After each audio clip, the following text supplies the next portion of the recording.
Hi, I had a beard transplant done at a clinic back in 2018. Reason I've done it is because my beard was really patchy and really low at the edges.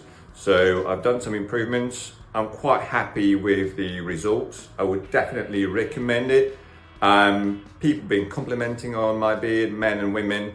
The process was very smooth from start to finish. The whole beard took about 4 to 6 months to grow, and as you can see, these are the results. So I'd highly recommend it.